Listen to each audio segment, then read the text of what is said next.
વિદુરજી પૂછે છે, સર્વથી શ્રેષ્ઠ એવા શિવજી સાથે દક્ષ પ્રજાપતિએ વેર કર્યું, તેથી આશ્ચર્ય થાય છે. આ કથા અમને વિસ્તારથી સંભળાવો. મૈત્રેયજી બોલ્યા છે, પ્રાચીન કાળમાં પ્રયાગરાજમાં મોટું બ્રહ્મસત્ર થયું છે. ત્રિગ્રહીનો યોગ થાય ત્યારે કુંભ થાય છે.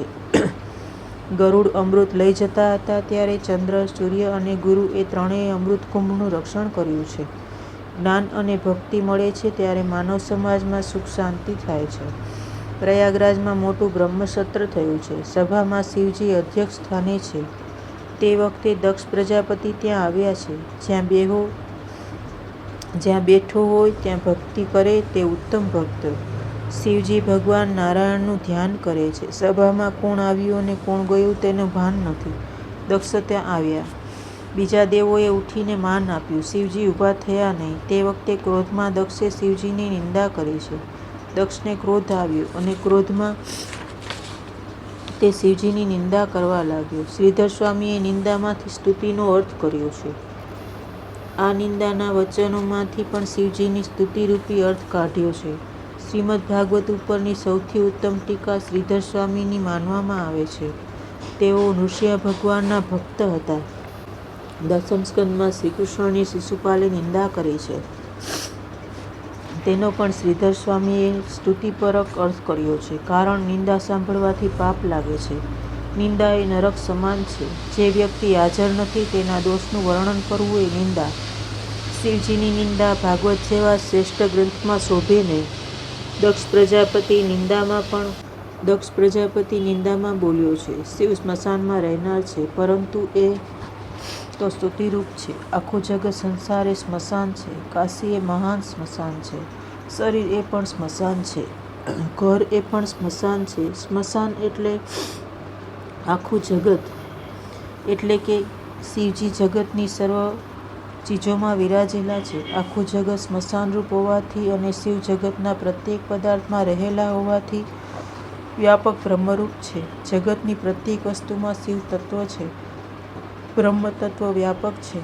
ભગવાન શંકર આશુતોષ છે. શિવજીના દરબારમાં દરેકને પ્રવેશ મળે છે. ઋષિઓ આવે, દેવો આવે, દાનવો આવે, રાક્ષસો આવે, ભૂત પિશાચ પણ આવે. શિવજીનો દરબાર બધા માટે ખુલ્લો છે. શિવજીનો દરબાર બધા માટે ખુલ્લો ન હોત તો આ બિચારા ભૂત પિશાચ જાત ક્યાં? ત્યારે રામજીના દરવાજે હનુમાનજી ગદા લઈને ઊભા છે. રામ દુઆરે તુમ રખવારે, હોત ન આજ્ઞા બિન પૈસારે. તમે મારા રામજી જેમ બંધુ પ્રેમ રાખ્યો છે, સંયમ રાખ્યો છે. જેમણે મારા રામજીની મર્યાદાઓનું પાલન કર્યું હોય, પર સ્ત્રીને માતા સમાન ગણી હોય, તેને અત્રે દાખલ થવાનો અધિકાર છે. રામજીની દરેક મર્યાદાનું પાલન કરો તો રામજીના દરબારમાં પ્રવેશ મળે છે. આ પ્રમાણે વર્તન ન રાખ્યું હોય તો હનુમાનજી ગદા મારીને પાછા વાળે છે. રામજી રાજાધિરાજ છે. તેમના દર્શન રાત્રે 12 વાગ્યા પછી ન થાય. શિવજીના દર્શન ગમે ત્યારે થઈ શકે. શિવજી કહે છે, તને વખત મળે ત્યારે આવ. હું ધ્યાન કરતો બેઠો છું. કૃષ્ણના દરબારની વાત હવે દસમ સ્કંદમાં આવશે. કનૈયો કહે છે, મારા દરબારમાં આવવું હશે તો સાડી પહેરવી પડશે, નાકમાં વાળી પહેરવી પડશે. કનૈયો કહે છે, મારા દરબારમાં આવવું હોય તો ગોપી બનો. ગોપી બનીને આવે તો મારા દરબારમાં પ્રવેશ મળશે. જેની અપેક્ષા બહુ ઓછી હોય તે અતિ ઉદાર થઈ શકે છે. એક વખત કુબેર ભંડારી શિવજીને પૂછે છે, હું તમારી શી સેવા કરું? શિવજી કહે છે, બીજાની સેવા માગે અને લે એ વૈષ્ણવ નહીં. સેવા આપે એ વૈષ્ણવ. બીજાની સેવા કરે એ વૈષ્ણવ. મારી જેમ નારાયણ નારાયણ કર. માતાજીએ કુબેરને કહ્યું, મારા માટે સોનાનો બંગલો બાંધજે. કુબેરે સુવર્ણનો મહેલ બાંધ્યો છે. વાસ્તુ પૂજા કર્યા વગર તો બંગલામાં જવાય નહીં. રાવણને વાસ્તુ પૂજા કરાવવા માટે બોલાવ્યો છે. રાવણે વાસ્તુ પૂજા કરાવી. શિવજીએ રાવણને કહ્યું, જે માગવું હોય તે માગ. રાવણ માગે છે, હવે તમારો મહેલ મને આપી દો. પાર્વતીજી કહે છે, હું જાણતી હતી કે આ લોકો કાંઈ રહેવા દેશે નહીં. માગનારને ન આપવું એ મરણ સમાન છે. શિવજીએ બંગલો રાવણને આપી દીધો. રાવણ જેવો કોઈ મૂર્ખ થયો નથી. રાવણ ફરીથી કહે છે, મહારાજ બંગલો તો સુંદર આપ્યો, હવે આ પાર્વતીજીને આપી દો. શિવજી કહે છે, તને જરૂર હોય તો તું લઈ જા. જગતમાં આવો દાનવીર થયો નથી. રાવણ માતાજીને ખંભે બેસાડી લઈ જાય છે. પાર્વતીજીએ શ્રીકૃષ્ણનું સ્મરણ કર્યું. શ્રીકૃષ્ણ ગોવાળ થઈ રસ્તામાં આવ્યા છે. રાવણને પૂછે છે, આ કોને લઈ જાય છે? રાવણ કહે છે, શંકર ભગવાને મને પાર્વતી આપી દીધી છે. કૃષ્ણ કહે, તું કેવો ભોળો છે. પાર્વતી આપતા હશે. અસલ પાર્વતી તો એણે પાતાળમાં સંતાડી રાખી છે. આ તો તને પાર્વતીની દાસી આપીને સમજાવ્યો છે. અસલ પાર્વતીના શરીરમાંથી કમળની સુગંધ નીકળે છે. આના શરીરમાંથી ક્યાં એવી સુગંધ નીકળે છે? રાવણ શંકામાં પડ્યો છે. માતાજીની ઈચ્છા પણ રાવણ સાથે જવાની ન હતી. શરીરમાંથી દુર્ગંધ કાઢી રાવણે ત્યાં જ પાર્વતીજીને પધરાવ્યા છે. રાવણ ચાલ્યો ગયો. પછી પ્રભુએ માતાજીની સ્થાપના કરી, જે તે દેપાઈની દેવી. દક્ષ બોલ્યો છે, શિવ સ્વૈચ્છાચારી છે તથા ગુણહીન છે. દક્ષ બોલ્યો છે, શિવ સ્વૈરચારી છે તથા ગુણહીન છે. પ્રકૃતિના કોઈ પણ ગુણ શિવજીમાં નહીં હોવાથી શિવ નિર્ગુણ બ્રહ્મવિધિ નિષેધાતીત પરમાત્મા છે. શાસ્ત્રની પ્રવૃત્તિ, વિધિ નિષેધની પ્રવૃત્તિ અજ્ઞાની જીવ માટે છે, શિવજી માટે નથી. દક્ષ પ્રજાપતિ બોલ્યો છે, આજથી કોઈ યજ્ઞમાં બીજા દેવો સાથે શિવજીને આહુતિ એટલે કે ભાગ આપવામાં આવે નહીં. શ્રીધર સ્વામી અર્થ કર્યો છે કે સર્વદેવોની સાથે નહીં. શિવજી સર્વદેવોમાં શ્રેષ્ઠ હોવાથી મહાદેવ છે. ઇતર દેવો પહેલાં શિવજીની આહુતિ આપવામાં આવશે અને યજ્ઞમાં જેટલું વધે તેટલું સમાપ્તિમાં શિવજીને આપવામાં આવશે. શિવપુરાણમાં કથા છે, શંકર પાર્વતીજીનું લગ્ન થયું હતું. લગ્ન વખતે 3 પેઢીનું વર્ણન કરવાનું હોય છે. શિવજીને પૂછવામાં આવ્યું, તમારા પિતાજીનું નામ બતાવો. શિવજી વિચારમાં પડી ગયા. મારા પિતા કોણ? મહારુદ્ર શિવનો જન્મ નથી. નારદજીએ શિવજીને કહ્યું, બોલો ને, તમારા પિતા બ્રહ્મા છે. શિવજી કહે છે, બ્રહ્મા. પછી પૂછવામાં આવે છે, દાદા કોણ? વિષ્ણુ દાદા છે. પરદાદા કોણ? 3 પુરુષોનું નામ લેવું પડે છે. હવે કોનું નામ લેવું? શિવજી બોલ્યા છે, હું સર્વનો પરદાદો છું. શિવજી મહાદેવ છે. સૂતજી વર્ણન કરે છે, રાજન, શિવજીના મસ્તકમાં જ્ઞાનરૂપી ગંગા હતી, એટલે નિંદા સાંભળી છતાં સહન કરી. શંકરના મસ્તકમાં જ્ઞાન ગંગા છે. કૃષ્ણના ચરણમાં જ્ઞાન ગંગા છે, એટલે શિશુપાળની નિંદા સહન કરે છે. પ્રતિકાર કરવાની શક્તિ હોવા છતાં જે સહન કરે એને જ ધન્ય છે, એ જ મહાપુરુષ છે. જેના માથે જ્ઞાન ગંગા હોય તે જ નિંદા સહન કરી શકે છે. નિંદા સહન કરવી મુશ્કેલ છે. નિંદા સહન કરશો તો જ આગળ વધશો. કલહ વધારે એ વૈષ્ણવ નહીં. એટલે શિવજી એક પણ શબ્દ સભામાં બોલ્યા નથી. સભામાં નંદિકેશ્વર વિરાજેલા હતા. નંદિકેશ્વરથી આ સહન થયું નહીં. નંદિકેશ્વર દક્ષને 3 શાપ આપ્યા છે. જે મુખથી નિંદા કરી છે તે તારું માથું તૂટી પડશે. તને બકરાનું માથું ચોંટાડવામાં આવશે. તને કોઈ દિવસ બ્રહ્મવિદ્યા પ્રાપ્ત થશે નહીં. શિવ નિંદા કરનારને મુક્તિ મળતી નથી. શિવ તત્વને છોડી ગયેલી બુદ્ધિને સંસારમાં ભટકવું પડે છે. તેને દુઃખ થાય છે અને ક્યાંય શાંતિ મળતી નથી. શિવ નિંદા કરનારો કામનો વિનાશ કરી શકતો નથી. શિવજી કહે છે, તું શું કરવા શાપ આપે છે? શિવજીને લાગ્યું કે હું નહીં બોલું તો નંદિકેશ્વર બીજા દેવોને શાપ આપશે, એટલે તુરંત શિવજી કૈલાસ આવ્યા છે. શિવજીએ મનમાં કાંઈ રાખેલું નહીં. સતી પાસે કાંઈ કહ્યું નથી. ભૂતકાળનો વિચાર કરે એને ભૂત વળગ્યું છે એમ માનજો.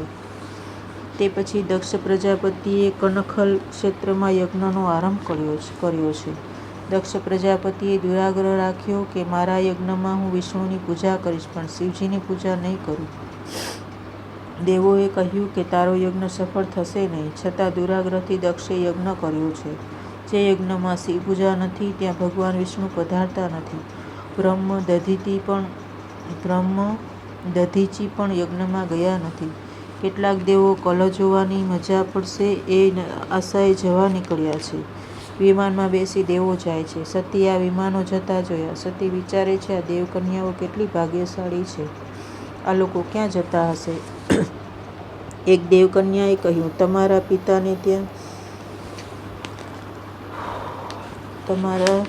પિતાને ત્યાં યજ્ઞમાં જઈએ છીએ. શું તમને ખબર નથી? યજ્ઞમાં આવવાનું આમંત્રણ નથી. દક્ષે દ્વેષ બુદ્ધિથી શિવજીને આમંત્રણ આપેલું નહીં. સતીજી જાણતા નથી કે મારા પતિ અને પિતા વચ્ચે અણબનાવ થયો છે. સતીને પિતાને ત્યાં જવા બહુ ઉતાવળ થઈ છે. સમાધિમાંથી શિવજી જાગ્યા છે. શિવજી પૂછે છે, દેવી આજે બહુ આનંદમાં છો? સતી કહે છે, તમારા સસરાજી મોટો યજ્ઞ કરે છે. શંકર કહે છે, દેવી આ સંસાર છે.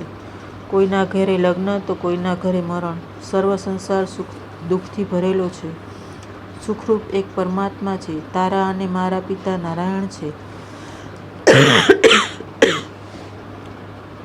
સતીજીએ કહ્યું છે, મહારાજ તમે કેવા નિષ્ઠુર છો કે તમને કોઈ સગા સંબંધીઓને મળવાની ઈચ્છા થતી નથી. શંકર જવાબ આપે છે, દેવી હું બધાને મનથી મળું છું. કોઈને શરીરથી મળતો નથી. પ્રત્યક્ષ શરીરથી કોઈને મળવાની ઈચ્છા થતી નથી. સતી બોલ્યા, તમે તત્વનિષ્ઠ છો, બ્રહ્મરૂપ છો, પણ નાથ મને ત્યાં જવાની બહુ ઈચ્છા છે. તમે આવો, તમારું સન્માન થશે. શિવજી કહે, મને સન્માનની ઈચ્છા નથી. સતી કહે છે, નાથ તમને બધું જ્ઞાન છે, પણ એક વસ્તુનું જ્ઞાન નથી. તમને વ્યવહારનું જ્ઞાન બરાબર નથી. આપણે કોઈને ત્યાં નહીં જઈએ તો આપણે ત્યાં કોઈ નહીં આવે. ભોલાનાથ બોલ્યા, બહુ સારું, કોઈ નહીં આવે તો બેઠા બેઠા રામ રામ કરીશું. સતી કહે છે, ખોટું નહીં લગાડો તો કહું.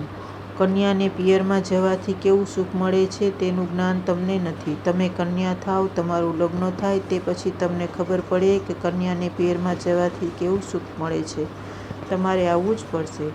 શિવજી કહે છે, દેવી જગતમાં ભટકવાથી શાંતિ મળશે નહીં. સતીજીને શિવજી આજ્ઞા કરે છે, એક જગ્યાએ બેસી પ્રભુને રીઝાવો. મનમાં જ્યાં સુધી જળ પદાર્થ કે બીજો જીવ આવે છે ત્યાં સુધી પરમાત્મા ત્યાં આવતા નથી. બહુ ભટકનારના મન અને બુદ્ધિ બહુ ભટકે છે. સતી બુદ્ધિ શંકર ભગવાનને છોડીને જાય તો બહુ ભટકે છે. શિવજી કહે છે, તારા પિતાએ મારું અપમાન કર્યું છે, ત્યાં જવામાં સાર નથી. સતી કહે છે, નાથ તમારી કોઈ ભૂલ થઈ હશે. મારા પિતા મૂર્ખ નથી કે એમને તમને ગાળો આપે. શિવજી કહે, મેં તેમનું કાંઈ અપમાન કર્યું નથી. શિવજીએ યજ્ઞ પ્રસંગ કહી સંભળાવ્યો. સતી ચરિત્ર એટલે પિતૃસ્નેહ અને પતિનિષ્ઠાની ખેંચતાણ છે. સતી કહે, આપે મારા પિતાજીને માન કેમ ન આપ્યું? શિવજી કહે, મેં મનથી તારા પિતાજીને માન આપેલું. હું કોઈનું અપમાન કરતો નથી. સતી બોલ્યા, આ વેદાંતની પરિભાષા લાગે છે. મારા પિતાના અંતરમાં રહેલા વાસુદેવ કૃષ્ણને તમે વંદન કર્યા તે મારા પિતાને કેમ ખબર પડે? તમે એ વાત હવે ભૂલી જાઓ. શિવજી બોલ્યા, દેવી હું ભૂલી ગયો છું, પણ તારા પિતા હજુ ભૂલ્યા નથી. સતીને ભગવાન શંકર સમજાવે છે, જ્યાં મને માન નથી ત્યાં જવાથી તમારું અપમાન થશે. તમે માનીની છો. અપમાન સહન નહીં કરી શકો. તમે ત્યાં ન જશો, અનર્થ થશે. સતીજીએ માન્યું નહીં. તેણે વિચાર્યું કે હું યજ્ઞમાં જઈશ નહીં તો પતિ પિતા વચ્ચેનું વેર વધશે. સર્વને વેરની જાણ થશે. સતીએ વિચાર્યું, હું ત્યાં જઈ પિતાજીને કહીશ કે હું તો વગર આમંત્રણે આવી છું, પણ મારા પતિ વગર આમંત્રણે આવે નહીં, માટે ભાઈને તેને બોલાવવા મોકલો. પિતા પતિમાં વેર ઉત્પન્ન થયું છે, તેની શાંતિ કરીશ. આજે પતિની આજ્ઞા નથી તો પણ હું પિયરમાં જઈશ. સતીએ ઘરનો ઉંબરો ઓળંગ્યો છે. જે દિવસ ઘરમાં ખટપટ થાય તે દિવસે ઘર છોડવું નહીં. ઘર છોડે તો તે બહાર સુખી થઈ શકતો નથી. શિવજીએ જોયું કે હવે જાય છે તો પાછી આવશે નહીં.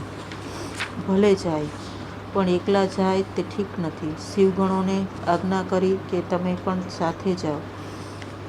સુખદેવજી વર્ણન કરે છે, રાજન શિવગણો આવ્યા છે. કહ્યું, માં તમે ચાલતા જાઓ તે ઠીક નથી. સતી નંદિકેશ્વર ઉપર સવાર થયા છે. શિવજીએ સતીની સાડી વગેરે પોટલા બાંધ્યા. હવે પાછી આવવાની નથી. જાય તો પોતાનું સર્વ લઈને જાય. આ શિવ સતીનું છેલ્લું મિલન હતું. શિવજીએ વિચાર્યું, સતીની કોઈ વસ્તુ અત્રે રહેશે તો મારા શ્રીકૃષ્ણ ભજનમાં વિક્ષેપ કરશે, મનમાં વિકાર ઉત્પન્ન કરશે. તેવું કોઈ ચિત્ર ઘરમાં રાખવું નહીં. તે ચિત્ર પછી મનમાં આવશે અને કૃષ્ણ ભજનમાં વિઘ્ન કરશે. સતી બોલ્યા, આ બધી વસ્તુઓની શી જરૂર છે? શિવજી કહે છે, દેવી, તમને જરૂર પડશે. આ બધું સાથે લઈ જાઓ. સતીને જવાની ઉતાવળ હતી એટલે વ્યાસજીએ રસ્તાનું વર્ણન કર્યું નથી. સતીજી યજ્ઞ મંડપમાં આવે છે. શંકરની અર્ધાંગિની છે. આખું જગત તેને માન આપે છે. ઋષિઓ તેને માન આપે છે, પણ તેથી સતીજીને સંતોષ થતો નથી. આદિશક્તિ જગદંબા આજે દક્ષને વંદન કરે છે. દક્ષ મુખ ફેરવી લે છે. સતી ફરીથી પ્રણામ કરે છે. સતીને જોતા દક્ષને ક્રોધ થયો છે. કેમ અત્રે આવી હશે? દક્ષ નથી, પણ અદક્ષ છે. શિવ મહિમ્ન સ્તોત્રમાં પણ લખ્યું છે. શિવ મહિમ્ન સ્તોત્રમાં લખ્યું છે.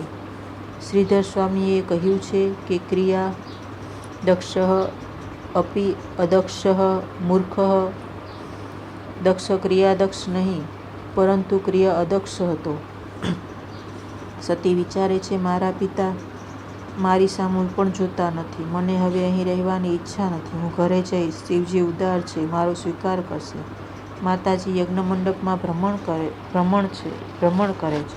સર્વ દેવોની સ્થાપના હતી, એક શિવજીની સ્થાપના ન હતી. સતીએ જોયું તો યજ્ઞમાં દરેક દેવને યજ્ઞભાગ આપવામાં આવેલો, પણ શંકરને યજ્ઞભાગ આપવામાં આવ્યો નહીં. શિવજીનું આસન રાખવામાં આવ્યું નથી. આજે ઈશાન દિશા ખાલી હતી. દક્ષ પ્રજાપતિએ સતીનું અપમાન કર્યું. તે સતીએ સહન કર્યું, પણ માતાજી સતીથી આ પતિ દેવનું અપમાન સહન થતું નથી. સતીને અતિ દુઃખ થયું છે. જગદંબાને ક્રોધ આવ્યો છે. માથે બાંધેલ વેણી છૂટી ગઈ છે. દેવો માતાજીને વંદન કરે છે. માતા, ક્રોધ કરો નહીં. સતી કહે, તમે ગભરાશો નહીં. હવે ક્રોધ હું મારા શરીર ઉપર કરીશ. આ શરીરથી મેં પાપ કર્યું. પતિની આજ્ઞાનો મેં ભંગ કર્યો છે. આ શરીરને હવે હું બાળી દઈશ. સભામાં જગદંબાએ 13 શ્લોકમાં ભાષણ કર્યું છે. અરે, તારા જેવા વિષયી શિવતત્વને શું જાણે? જે શરીરને આત્મા ગણે છે તે શિવતત્વને શું જાણે? મોટા મોટા દેવો શંકરના ચરણમાં આશ્રય લે છે. શિવકૃપા વગર બ્રહ્મજ્ઞાન પ્રાપ્ત થતું નથી. શિવકૃપા વગર કૃષ્ણ ભક્તિ મળતી નથી. પ્રવૃત્તિ નિવૃત્તિથી પર થઈ સ્વસ્વરૂપમાં લીન રહેનાર શિવજી પરબ્રહ્મ પરમાત્મા છે. મને દુઃખ થાય છે કે શિવ નિંદા કરનાર દક્ષની હું કન્યા છું. સતી ઉત્તર દિશા તરફ મુખ રાખી બેઠા છે. શિવજી છોડવા યોગમાર્ગમાં સ્થિત થયા.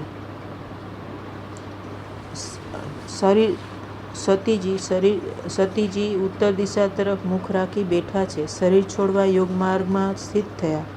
શિવજીનું ધ્યાન કરતાં કરતાં માતાજીએ શરીરમાં અગ્નિ તત્વની ભાવના કરી છે. અંદરથી ક્રોધાગ્નિ બહાર આવ્યો. શરીર બળવા લાગ્યું. આદિશક્તિ જગદંબાનું અપમાન થયું. હવે દક્ષનું કલ્યાણ નથી. નારદજી કૈલાસમાં શંકર પાસે પધાર્યા છે. ભગવાન શંકર સનકાદિ ઋષિઓનું બ્રહ્મવિદ્યાનો ઉપદેશ કરે છે. નારદજી કથામાં બેઠા છે. વિચારે છે કે શિવજી કેવા ભોળા છે. સતીજીએ શરીર બાળી દીધું, પણ આને દુઃખ થતું નથી. નારદજી રડ્યા છે. કહ્યું, તમે વિધુર થયા છો. નાથ, તમારું અપમાન માતાજી સહન કરી શક્યા નહીં. શરીર બાળી દીધું છે. સતીએ દેહત્યાગ કર્યો છે. આદ્યશક્તિનો નાશ ન થાય. સતી ગુપ્ત રીતે શિવજીમાં મળી ગયા છે. નારદજી કહે છે, આપ આ લોકોને સજા કરો. શિવજી કહે, મારે કોઈની સજા કરવી નથી. ગંગાજીને માથે રાખે તેને ક્રોધ આવે ક્યાંથી? શિવજી પરમાત્મા છે. તેમને ક્રોધ ત્રાસ આપી શકે નહીં. કામ ત્રાસ આપી શકે નહીં.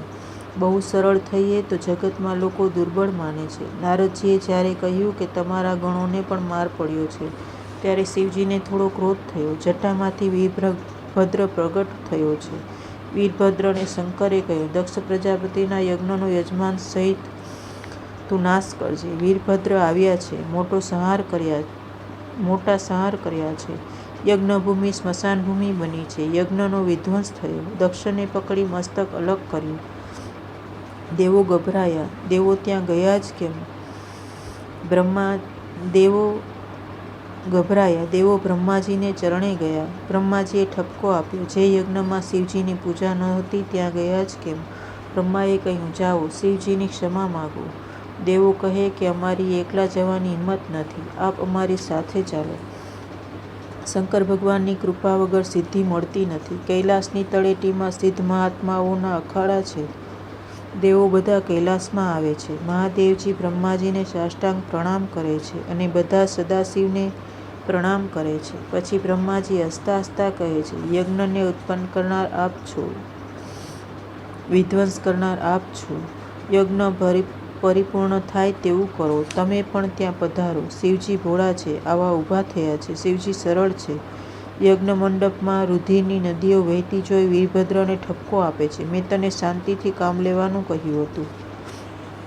વીરભદ્ર માફી માગે છે. દક્ષના ધડ ઉપર બોકડાનું માથું ચોંટાડવામાં આવે છે. શિવજીની નિંદા કરનાર બીજા જન્મમાં બોકડો થાય છે. બોકડો અતિ કામી હોય છે. અજનો બીજો અર્થ થાય છે પરબ્રહ્મ. દક્ષના ધડ ઉપર અજનું મુખ મૂકવામાં આવ્યું એટલે કે દક્ષને પછી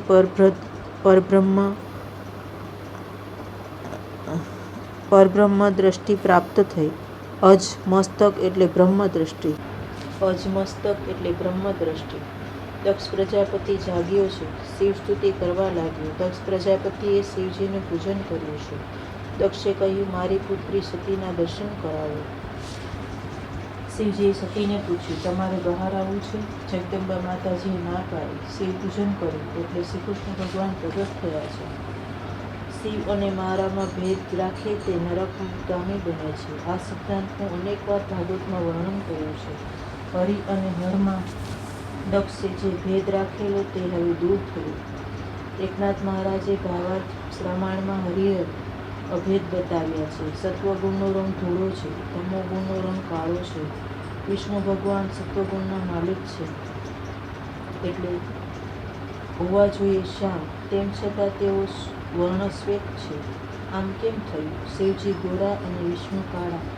એકનાથજી મહારાજ લખે છે કે શિવજી આખો દિવસ નારાયણનું ધ્યાન કરે છે એટલે નારાયણનો રંગ આવ્યો શિવજીમાં, અને નારાયણ શિવજીનું ધ્યાન કરે છે એટલે તેથી શિવજીનો રંગ આવ્યો વિષ્ણુમાં, એટલે તેઓ થયા શ્યામ. આ પ્રમાણે પરસ્પર એકબીજાનું ધ્યાન કરે છે. તે ધ્યાનમાં એવો ગુણ છે કે જેનું ધ્યાન કરે તેના જેવા વર્ણો થાય. આથી બંનેમાં અભેદ છે. હરિહર એક છે. શિવ કૃપા વગર સિદ્ધિ મળતી નથી, બ્રહ્મવિદ્યા મળતી નથી. જીવ માત્રને શિવ તત્વ એક જ છે એ બતાવવાનો ભાગવતનો ઉદ્દેશ્ય છે. જીવ માત્રને શિવ તત્વ એક જ છે એ બતાવવાનો ભગવાનનો ઉદ્દેશ છે. જીવ માત્રને શિવને મળવાની ઈચ્છા થાય છે. નિવૃત્તિ ધર્મના આચાર્ય છે શિવજી અને પ્રવૃત્તિ ધર્મના આચાર્ય છે શ્રી કૃષ્ણ. સર્વ પ્રકારની પ્રવૃત્તિ હોવા છતાં પ્રવૃત્તિમાં જરાય ન લેપાય એ આદર્શ જગતને બતાવ્યો છે શ્રી કૃષ્ણે. દક્ષ યજ્ઞમાં આપણે જોયું કે અનન્ય ભક્તિનો અર્થ એવો નથી કે એક જ દેવને માને અને બીજા દેવને ન માને. અનન્ય ભક્તોનો અર્થ એ છે કે અનેકમાં એક જ દેવને નિહાળો. પ્રભુ સર્વવ્યાપક છે. જે સર્વમાં દર્શન કરે તે જ ઉત્તમ વૈષ્ણવ છે. પોતાના એક ઈષ્ટદેવમાં પરિપૂર્ણ ભાવ રાખવો અને બીજા દેવોને પોતાના ઈષ્ટદેવના અંશરૂપ માની વંદન કરવા. પત્ની અનન્ય ભાવ પતિમાં રાખે છે અને બીજા સગાઓમાં સામાન્ય પ્રેમ રાખે છે. કેટલાક વૈષ્ણવો કહે છે કે અમે શિવજીની પૂજા કરીએ તો અન્યાશ્રયનો દોષ લાગે. આ ભૂલ છે. 5 દેવો એક જ છે, તેમાં ભેદ સુધી ન રાખવી. વધારે શું કહું? શિવ અને પાર્વતીના લગ્ન કરવામાં આવેલા ત્યારે પણ ગણપતિનું પૂજન કરવામાં આવેલું. ગણપતિનું બ્રહ્મરૂપ છે તે તો નિત્ય છે, પણ પાર્વતીને ત્યાં તેમનો અવતાર થયો છે. આ બધાને માનો પણ બાલકૃષ્ણની સેવા ન કરો તો ન ચાલે. બાલકૃષ્ણ પ્રેમનું દાન કરે છે. પરમાત્મા શ્રી કૃષ્ણ પ્રેમનું દાન કરે છે અને તે પ્રેમ વિના જ્ઞાન પણ શુષ્ક છે. પ્રેમ વિના જ્ઞાનની શોભા નથી. દક્ષ પ્રજાપતિ યજ્ઞ કર્યો પણ તેમાં તેણે ભેદબુદ્ધિ રાખી. તેણે શિવજીની પૂજા ન કરી, તેથી તેના યજ્ઞમાં વિઘ્ન આવ્યું. આ શરીર પંચાયતન છે. પંચતત્વોનું આ શરીર બનેલું છે. એક એક તત્વના એક એક દેવ છે. આ પંચાયતનના 5 દેવ પ્રધાન દેવો નીચે જણાવ્યા પ્રમાણે છે. પૃથ્વી તત્વ ગણેશ, ગણેશની ઉપાસનાથી વિઘ્નોનો નાશ થાય છે. ગણેશ વિઘ્નહર્તા છે. ગણપતિના પૂજનથી તમારા સત્કાર્યમાં વિઘ્ન નહીં આવે. જળ તત્વના દેવ શિવ છે. શિવની ઉપાસના કરવાથી જ્ઞાન મળે છે. તેજ તત્વના દેવ સૂર્ય. સૂર્યની ઉપાસના નિરોગી બનાવે છે. સૂર્ય આરોગ્ય આપે છે. આરોગ્યમ ભાસ્કરાત યચ્છેત. સૂર્ય પૃથ્વી ઉપર સાક્ષાત પ્રત્યક્ષ દેવ છે. એક નાસ્તિકે પૂછ્યું, મહારાજ, ભગવાનના દર્શન મને કરાવો. મેં સૂર્યને બતાવીને કહ્યું, આ સાક્ષાત પરમાત્મા છે. સૂર્યને રોજ કંઈ નહીં તો 11 સૂર્ય નમસ્કાર કરો. નમસ્કાર પ્રિયો ભાનુ જલધારા પ્રિયો શિવ.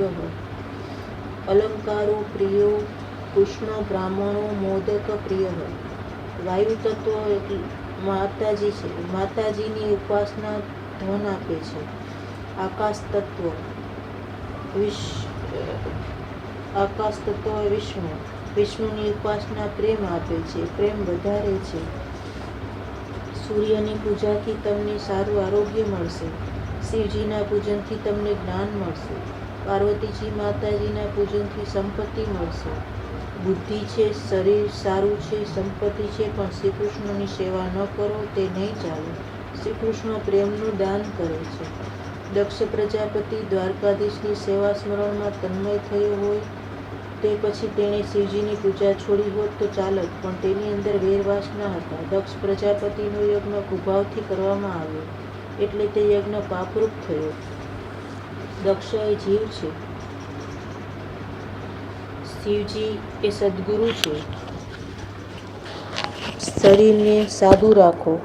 શરીર એ ભસ્મ છે, એક મુઠ્ઠી રાખ છે, માટે તેને ખોટી રીતે શણગારવાનું અને લાડ કરવાનું છોડી દો. આ છે શિવજીનો ઉપદેશ. તેથી તો શિવજી શરીર ઉપર ભસ્મ ચોળે છે. શરીરને શણગારવાનું છોડી દો. માનવનું જીવન તપ કરવા માટે છે. તપ ન કરે એનું પતન થાય છે. માનવ જીવનનું લક્ષ્ય ભોગ નથી, પણ ભજન છે, ઈશ્વર ભજન છે. સંભાવ અને સદભાવ સિદ્ધ કરવા માટે સત્સંગની જરૂર છે. સંભાવ સિદ્ધ થાય છે ત્યારે કે જ્યારે દરેક જળ ચેતનમાં ઈશ્વરની ભાવના જાગે છે. માનવનો અવતાર પરમાત્માનું આરાધન કરવા માટે છે, તપ કરવા માટે છે. પશુઓ પણ ભોગ ભોગવે છે. મનુષ્ય કેવળ ભોગ પાછળ પાગલ બને તો પશુઓ અને મનુષ્યમાં ભેદ શું? મનુષ્યને પ્રભુએ બુદ્ધિ આપી છે, જ્ઞાન આપ્યું છે, પશુને નહીં. આવતીકાલની ચિંતા માનવ કરે છે, પશુ કરતા નથી, કરી શકતા નથી. પશુઓ તપ કરી શકતા નથી. દેવો પણ તપ કરી શકતા નથી. દેવો પુણ્યનો ભોગ ભોગવી શકે છે. તપશ્ચર્યાનો અધિકાર મનુષ્યનો છે. મનુષ્ય વિવેકથી ભોગ ભોગવી અને તપશ્ચર્યા પણ કરી શકે છે. મનુષ્ય જીવન તપ કરવા માટે છે. તપના અનેક પ્રકારો છે. દુઃખ સહન કરી સત્કર્મ કરે એને તપ કહે છે. ઉપાસના કરવી એ તપ છે. અમાસ પૂર્ણિમાના દિવસોને પવિત્ર માન્યા છે. તે દિવસે ઉપવાસ કરવો, પરોપકારમાં શરીર ઘસાવવું એ પણ તપ છે. પરંતુ ગીતાજીમાં તપની સુંદર વ્યાખ્યા આપી છે. ગીતાજીમાં કહ્યું છે, ભાવશુદ્ધિ એ મોટું તપ છે. સર્વમાં ઈશ્વરનો ભાવ રાખવો એ તપ છે. સર્વમાં ઈશ્વર વિરાજેલા છે એવો અનુભવ કરવો એ મહાન તપ છે. ભાવ સંશુદ્ધિથી એટલે અંતઃકરણની પવિત્રતાથી સદા સર્વદા હૃદયમાં શાંતિ અને પ્રસન્નતા રહેશે. પ્રિય અને સત્ય બોલવું એ વાણીનું તપ છે. પવિત્રતા, સરળતા, બ્રહ્મચર્ય, અહિંસા આ શરીર સંબંધીના તપ છે. સર્વમાં સદભાવ સંભાવ રાખનારના મનમાં કામ આવતો નથી. વિકાર અને વાસનાનો વિનાશ કરવા આ શ્રેષ્ઠ ઉપાય છે. સર્વમાં સદભાવ રાખે, સર્વમાં ઈશ્વરનો ભાવ રાખે અને સત્કર્મ કરે તો તે સફળ થાય છે. દક્ષ પ્રજાપતિએ યજ્ઞ કરતા તેમાં શુદ્ધભાવ સંભાવ ન રાખ્યો, તેથી તેને સહન કરવું પડ્યું. યજ્ઞથી દક્ષનું કલ્યાણ થયું નહીં, કારણ તેણે શિવજી પ્રત્યે કુભાવ રાખી યજ્ઞ કર્યો. દક્ષે યજ્ઞમાં કુભાવ રાખ્યો કે હું શિવજીની પૂજા નહીં કરું, તેથી યજ્ઞમાં વિઘ્ન આવ્યું. માટે કોઈ પ્રત્યે કુભાવ ન રાખો. ધર્મ સફળ થાય છે સદ્ભાવથી. સદ્ભાવ વગરનો દક્ષનો ધર્મ પણ અધર્મ બન્યો. દક્ષ પ્રજાપતિના યજ્ઞની કથાનો ઉદ્દેશ હરિહરનો અભેદ બતાવવાનો છે.